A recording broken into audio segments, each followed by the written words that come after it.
Baiklah, kita lanjutkan lagi sekarang. Kalau sudah kita tahu ya, sedikit lagi kita masuk. Tadi ada baru pengantar filsafat itu seperti apa. Nah, ini adalah filsafat pendidikan. Jadi filsafat pendidikan kurang lebih adalah alat untuk memahami pendidikan. Filsafat sebagai suatu instrumen untuk memahami apakah pendidikan itu. Nah, nantinya kita juga akan membicarakan apakah pendidikan seni itu. Kita untuk memahami itu seperti apa, gitu ya. Oke, kita lihatkan. Filsafat sebagai instrumen, sebagai cara, sebagai metode untuk memecahkan permasalahan-permasalahan pendidikan. Termasuk di dalamnya adalah pendidik itu sendiri, kemudian peserta didik, kemudian juga strategi dan politik pendidikan. Ini adalah yang harus kita bicarakan pada perkuliahan kita. Nah, ada juga yang mengatakan bahwa filsafat itu juga disebut juga adalah pandangan hidup. Jadi kalau nanti kita bicara soal pendidikan seni, filsafat pendidikan seni, kita nanti akan membicarakan juga seperti apakah gitu ya pandangan hidup pendidikan seni itu. Pendidikan seni itu sebaiknya seperti apa? Nah, nanti kita lihat secara ontologis, kita lihat secara epistemologis, lalu kita lihat juga secara aksiologis. Baiklah. Nah, orang juga mengatakan bahwa berfilsafat itu adalah ilmu yang berbicara tentang mengada. Sebenarnya ada enggak sih pendidikan seni itu? Apa yang dimaksud dengan pendidikan seni itu? Nah, itu semuanya gitu masuk di dalam konsep ilmu pengada. Jadi kita untuk keberadaan seni itu seperti apa? Apakah seni itu? Apakah pendidikan seni itu? Nah, ini yang kita bicarakan. Baik. Baik, saudara-saudara, kita lihat lagi. Nah, dengan demikian pemikiran kefilsafatan harus bersifat sistematis.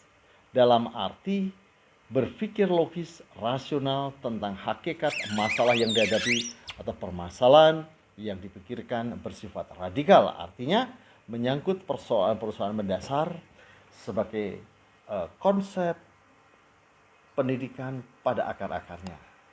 Kemudian kita akan berbicara tentang lingkup pemikiran yang bersifat universal. Artinya persoalan-persoalan yang dipikirkan bersifat menyeluruh. Karena berfilsafat itu adalah berpikir yang menyeluruh, tidak hanya sepotong. Kalau sepotong-potong nanti konsepnya nanti akan berbeda ya. Jadi harus kita secara komprehensif untuk melihat secara keseluruhan. Meskipun pemikiran-pemikiran yang dilakukan lebih bersifat spekulatif, artinya kita mengatakan apa itu spekulatif ya, artinya ya ketidakpercayaan nomor satu dulu ya. Kemudian namun didasari dengan nilai-nilai yang objektif. Artinya kalau kita berpikir objektif, sekarang ini seperti apa? Nah, pendidikan di Indonesia seperti apa? Lalu pendidikan seni seperti apa? Sebabnya permasalahan-permasalahan yang paling berat di dunia kita, di dunia pendidikan adalah harusnya hakikatnya itu seperti apa pendidikan seni itu. Maka tiga ranah yang sudah saya utarakan pada tahap pertama tadi adalah berpikir yang kita sebut dengan epistemologi. Epistemologi secara ya referensis itu kita sebut berasal dari kata episteme yang berarti adalah pengetahuan, mengkaji sumber watak dan kebenaran suatu pengetahuan. Benar nggak pendidikan seni itu ada? Seperti apa pendidikan seni? Nah, itu nanti kita lihat. Apakah kebenaran itu yang ada di dalam pendidikan seni itu seperti apa? Lalu bagaimana kita mengetahui kalau itu memang kita sebut dengan pendidikan seni? Nah, ini yang kadang-kadang kita sulit. Oke, kita lanjutkan bahwa berfilsafat yaitu suatu pemikiran yang menyatakan apa dan bagaimana sumber pengetahuan itu diperoleh. Apakah dari akal pikiran?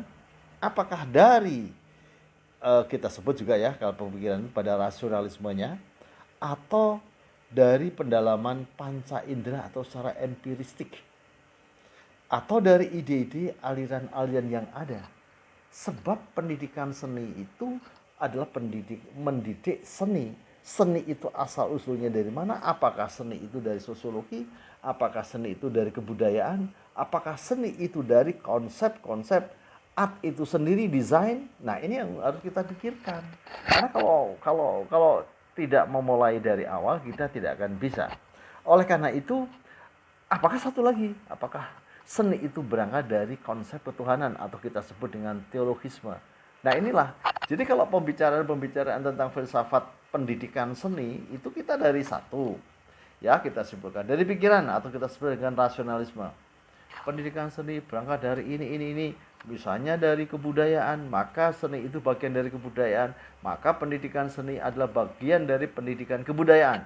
Kebudayaan itu apa? Kebudayaan itu adalah perilaku manusia sehari-hari, kemudian ya bisa kita lihat dalam kehidupan sebagai budaya fisik, budaya ide, kemudian budaya sistem, itu tercakup kesemuanya di dalam konteks kebudayaan. Berikutnya dari pendalaman panca indera kita. Pendidikan seni itu pada hakikatnya adalah melihat kenyataan yang ada. Misalnya, panca indera mata, maka menghadirkan seni rupa, maka ada namanya pendidikan seni rupa. Adakah hakikat pendidikan seni rupa? Nah, itu ada sejarahnya panjang sekali. Makanya kalau kita berbicara filsafat, tidak bisa kita nyari ini.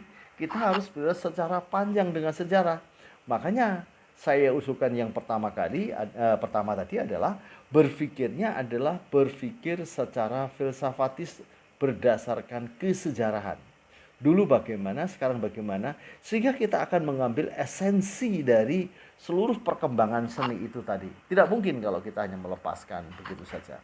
Itulah sebabnya maka pendidikan seni itu berangkat pada suatu kesejarahan yang ada. Kemudian di dalam cara berpikir kita itu ada bermacam-macam. Ada eksistensialisme, ada skeptisisme, ada rasionalisme, banyak sekali ya. Jadi naturalisme, ada realisme, semua adalah berpikir filsafatis dan itu menjadi sebuah aliran di dalam filsafat.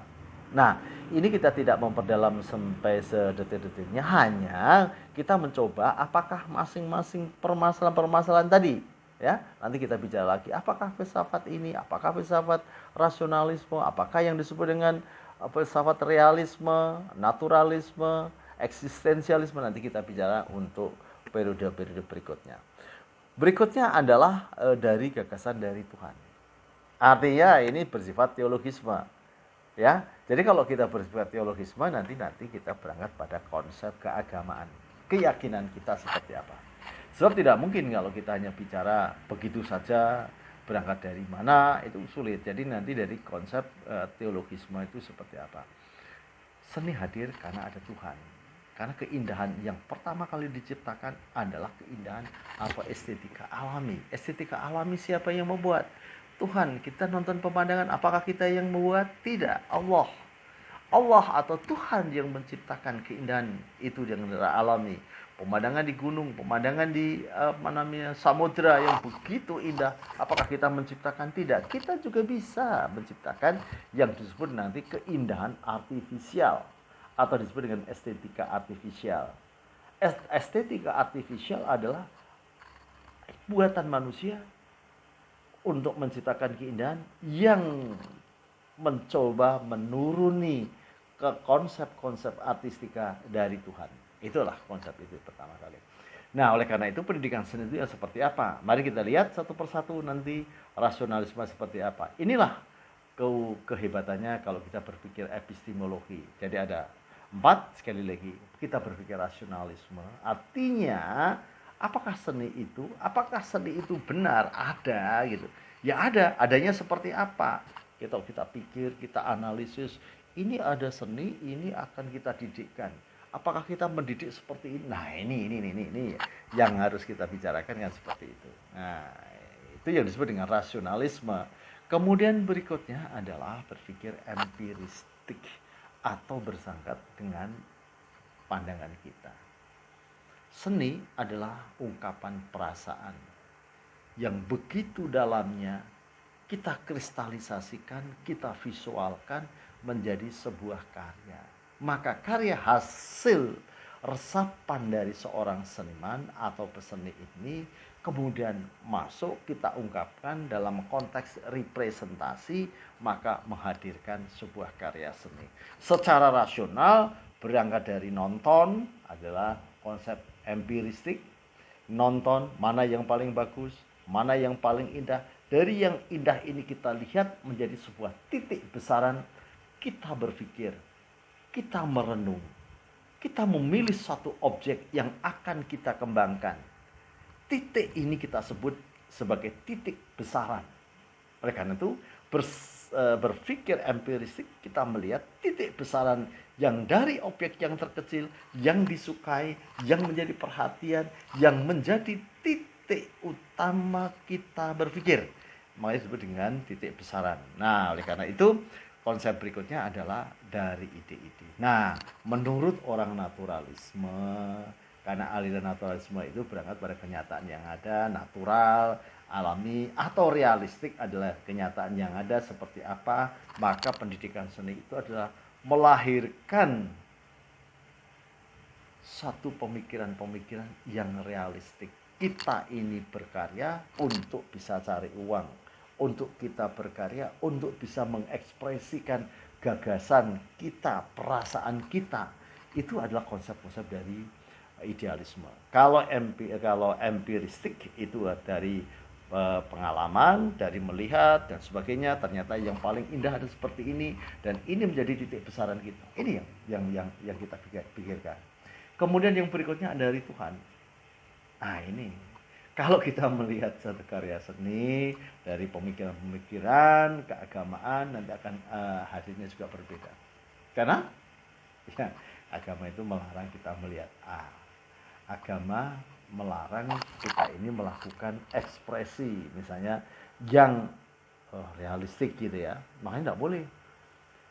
Misalnya dalam agama Islam ada sebersit hadis yang mengatakan, kalau tidak keliru hadis Bukhari Muslim 125 gitu ya, mengatakan Rasulullah tidak bersedia masuk ruangan jika ruangannya itu terisikan gambar-gambar yang realis. Maka Rasulullah meminta Siti Khadijah untuk bisa menghias ruangannya itu dengan bunga-bungaan karena tidak realistik. Nah, gitu ya. Ini kemudian kita pakai, kita tetapkan sebagai satu bentuk larangan. Tetapi dari seorang seniman itu, larangan itu bukan berarti mereka harus berhenti, tetapi bagaimana mengkreasikan sehingga larangan itu tidak diterjang, tetapi tetap akan mewujudkan sebuah karya seni yang realis ya. Jadi nanti kita lihat berikutnya. Nah, itulah sebabnya nanti kita lihat itu kita sebut adalah pendekatan epistemologi. Epistemologi berkaitan dengan tentang kebenaran pendidikan. Bagaimana pengetahuan tentang pendidikan itu diperoleh? Apakah pengetahuan itu dengan cara berpikir idealistik? Nah, orang yang pintar itu adalah orang yang mampu menguasai segala ilmu, atau yang berpikir analitik. Orang yang pintar itu menguasai satu bidang tetapi sedetail-detailnya. Ini bermacam-macam kan? Nah, ini konsep-konsep seperti inilah yang kadang-kadang kita ini melepaskan. Kadang-kadang ini, wah, untuk apa kita berpikir? Nah, ini. Oke. Oleh karena itu, cabang ilmu filsafat yang menyelidiki asal mula, susunan, metode, dan sahnya pengetahuan itu kita sebut dengan epistemologi. Maka di dalam epistemologi itu kajian utamanya adalah bagaimana yang disebut dengan kebenaran. Apakah kebenaran itu? Kebenaran di dalam epistemologi itu seperti apa? Baik, kita lanjutkan. Untuk kita ringkas saja permasalahan, nanti Anda bisa bertanya pada Bu Uli atau Pak Roy, bagaimana hal ini. Kita lanjut. Baik, sekarang ontologi. Ontologi adalah filsafat yang mempelajari tentang realitas atau konkret, yaitu tentang pemikiran asal-usul kejadian alam semesta, dari mana dan arahnya, dan kemana proses kejadiannya. Maka kita sebut adalah metafisika. Dari kata meta, meta itu dari kata eta, eta. Artinya untuk melihat asal-usul dari sebuah permasalahan objek tadi. Plato misalnya, atau Socrates yang diawali dengan pertama kali. Berpikir ontologis itu berangkat dari pemikiran-pemikiran yang sifatnya abstrak. Berbeda dengan Immanuel Kant, nanti akan mengatakan, berpikir logis adalah berpikir ketika kita nonton benda itu. Contohnya kursi. Kenapa ada kursi? Kenapa kursi bentuknya seperti itu? Gitu ya. Berbeda dengan Socrates maupun Plato, masih konsep idealisme yang muncul. Kursi itu adalah kursi yang bisa untuk duduk para dewa-dewa. Bentuknya seperti ini, karena ini mengandung makna tertentu. Inilah ya kadang-kadang perkembangan seperti itu. Nah, nanti akan kita lanjutkan lagi bagaimana di dalam konteks pendidikan seni. Yang penting berpikir ontologis pendidikan seni ini adalah mempelajari tentang realitas konkretnya pendidikan seni itu. Dari mana pendidikan seni asal usulnya? Apakah seorang seniman yang pinter mengajar lalu mengajar? Apakah pengajar kemudian seni itu bagian dari bidangnya lalu diajarkan? Atau merupakan common ground dari dua-duanya, bahwa pendidikan seni itu adalah mengajarkan seni sebagai media pendidikan. Maka Herbert mengatakan education through art. Artinya education through art itu artinya pendidikan melalui seni. Nah, garapan kita pada akhir-akhir ini adalah kecenderungan dari Herbert Reed yang mengatakan education through art. Kembali lagi kepada konsep ontologi seni atau ontologi pendidikan seni. Artinya kita akan menyelidiki yang ada. Pendidikan seni itu sebenarnya seperti apa sih? Apakah kalau kita ini mengajarkan menyanyi sudah namanya pendidikan seni? Apakah kalau kita mengajarkan menari, apakah itu sudah pendidikan seni? Ya nanti dulu kita lihat, gitu kan ya.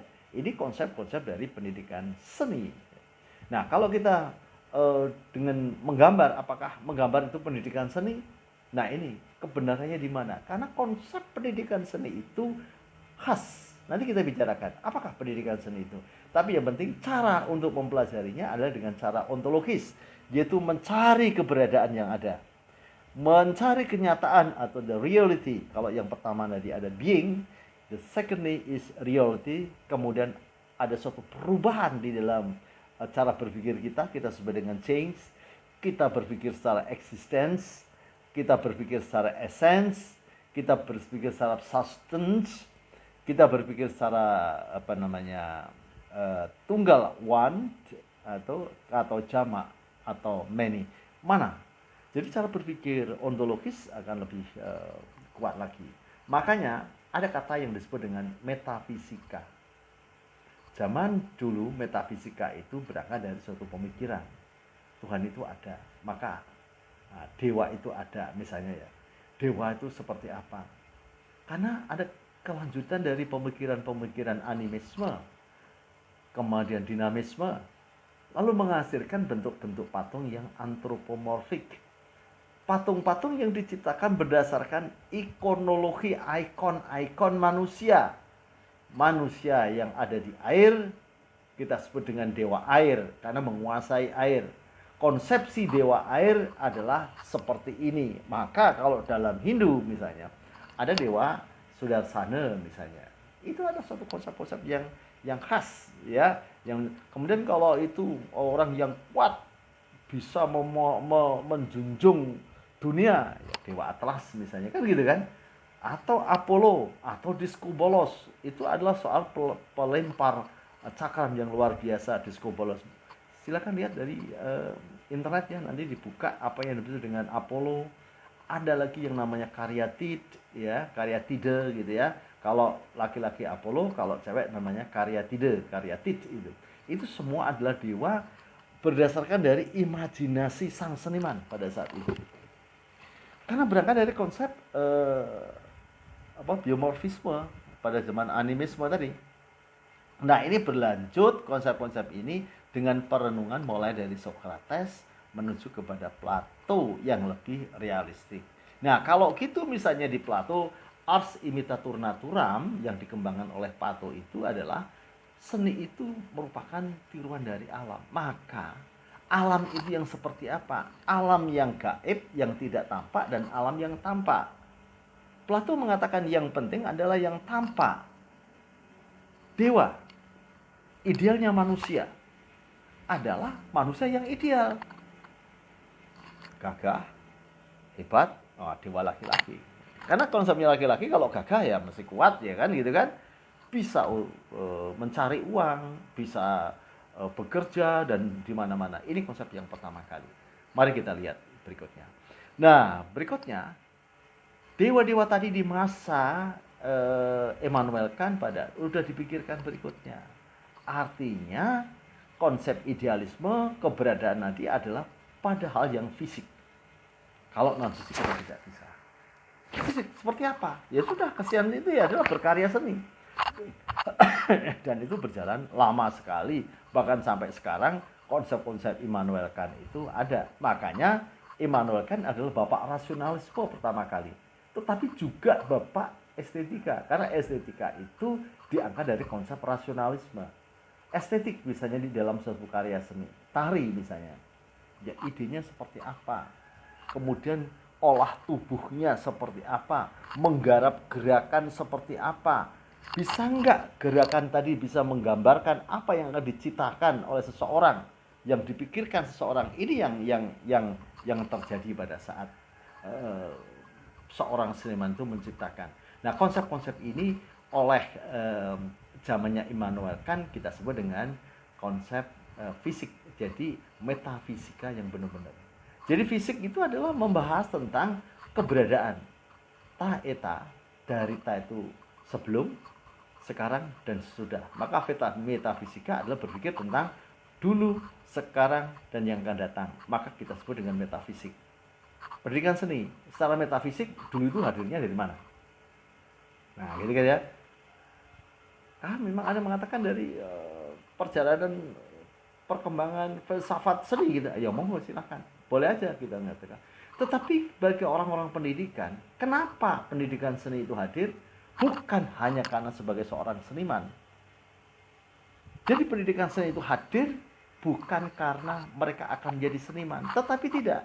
Karena dalam proses berkarya seni itu hadir cara berpikir, cara merasakan, cara melihat keindahan yang tepat, kemudian dicampur dengan keteknikan yang kuat. Maka dari sinilah akan memunculkan konsep-konsep berkarya seni. Nah, kemudian seorang guru akan melatihkan bagaimana cara berpikir, cara menentukan objek, bagaimana cara mengolah objek menjadi sebuah simbol-simbol yang realistik misalnya, yang idealistik ya, yang naturalistik ya, yang dekoratif. Ini konsep-konsep yang muncul.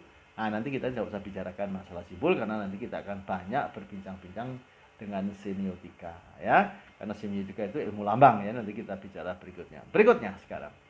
Lalu bagaimana persoalan-persoalan pendidikan seni pada saat ini? Apakah menurut Immanuel Kant atau yang berikutnya? Nah, maka konsep pendidikan seni tidak akan bisa melepaskan dari sejarah perkembangan seni itu sendiri. Ya, dari hadir primitif, seni itu apa dan sebagainya. Maka pendekatan ontologis adalah pendekatan yang sangat hakiki. Seperti apa? Nanti sebelum Eridictus nanti kalau kita bicara soal filsafat yang sesungguhnya, itu nanti akan kita bicarakan. Apakah seni itu merupakan bayangan hidup dari manusia? Karena kalau kita di gua nanti melihat bayangan kita, wah itu adalah kita adalah itu adalah bayangan kita, itulah hidup, itulah seni merupakan bayangan, itu boleh saja ya. Jadi itu berangkat dari sebuah sejarah akan menyatakan hal yang khas dari masing-masing konsep hidup. Berikutnya kita nanti akan berbincang juga tentang kenyataan. Berkaitan dengan pertanyaan tentang hakikat realitas pendidikan, maka cabang filsafat yang membicarakan asas rasionalitas yang ada itu disebut dengan ontologi pendidikan. Bagaimana dengan ontologi pendidikan seni adalah berkaitan dengan pertanyaan tentang hakikat realitas pendidikan seni itu apa. Dulu dan sekarang sama nggak? Dulu ketika kerajaan masih kuat, pendidikan seni itu digunakan untuk membantu kerajaan, untuk membantu keberhasilan sebuah negara atau kerajaan. Nah, sekarang apakah seperti itu? Setelah konsep pendidikan seni itu individualistisnya kuat, sejarah itu menunjukkan bahwa pendidikan seni tidak hanya sekedar untuk bagaimana mengajarkan seni, tetapi mengapa saya ajarkan seni. Nah, ini konsep-konsep ini kita sebut dengan konsep ontologi pendidikan seni. Jadi ontologi bagian dari filsafat. Nah, makanya rasionalitasnya seperti apa? Kita lanjut lagi. Nah, sekarang permasalahan berikutnya, berpikir secara aksiologis. Berpikir secara aksiologis itu berkaitan dengan pertanyaan tentang nilai.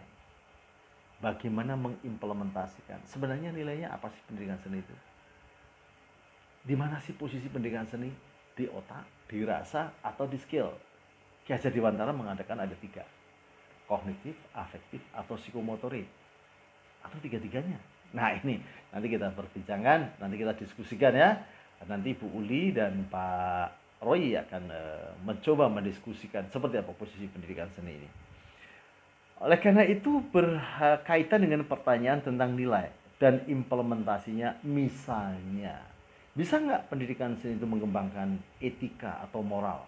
Nah, ini makanya ada beberapa skripsi yang saya lihat di perpustakaan selalu mengkaitkan pendidikan seni itu dengan pendidikan karakter moral gitu kan. Iya, begitulah sebabnya. Yang berikutnya, pendidikan seni itu kaitannya dengan estetika. 2 kata, moral dan estetika. Kalau moral itu mengatakan etika atau etik, kalau seni itu adalah keindahan, itu adalah estetik. Dua-duanya berbincang soal indah. Indah yang untuk diri sendiri mengekspresikan disebut dengan estetika, atau keindahan sendiri. Kalau keindahan itu orang lain juga harus memahami sama-sama indah, maka disebut dengan etik. Nah, konsep etik ini adalah kaitannya dengan konsep sosial. Makanya keindahan itu akan dipahami oleh masyarakat sebagai suatu etika. Berbeda dengan estetika dalam satu karya seni, ya sudah, karya seni itu sendiri yang menganggap bahwa itu adalah keindahan. Ya kan? Orang lain nggak tahu. Yang penting saya berkarya seni. Berbeda kalau kita berbincang-bincang dengan yang pertama tadi, adalah dari konsep etika. Indah ya indah, tapi orang lain bisa menerima apa tidak. Nah, konsep inilah yang nanti menjadi dasar pemikiran-pemikiran pendidikan seni. Jadi seni yang indah buat anak, tapi orang lain bagaimana? Nah, kadang-kadang disitulah. Makanya kalau di dalam konteks pendidikan, ini sangat penting sekali. Ini jangan ditinggalkan konsep-konsep seperti ini. Begitu ya? Oke. Akhirnya kita membuat bahwa berangkat dari aksiologi pendidikan seni berkaitan dengan implementasi nilai-nilai pendidikan untuk kemaslahatan. Lebih banyak kepada suatu sistem yang akan kita ciptakan setelah kita memahami ontologi dan epistemologi pendidikan seni. Itu utamanya. Nah, kita lanjut berikutnya. Jadi sekarang kita akan melihat apakah pendidikan seni itu. Nah, sebelum kita lanjutkan, kita rehat sebentar agar kita lebih konsentrasi.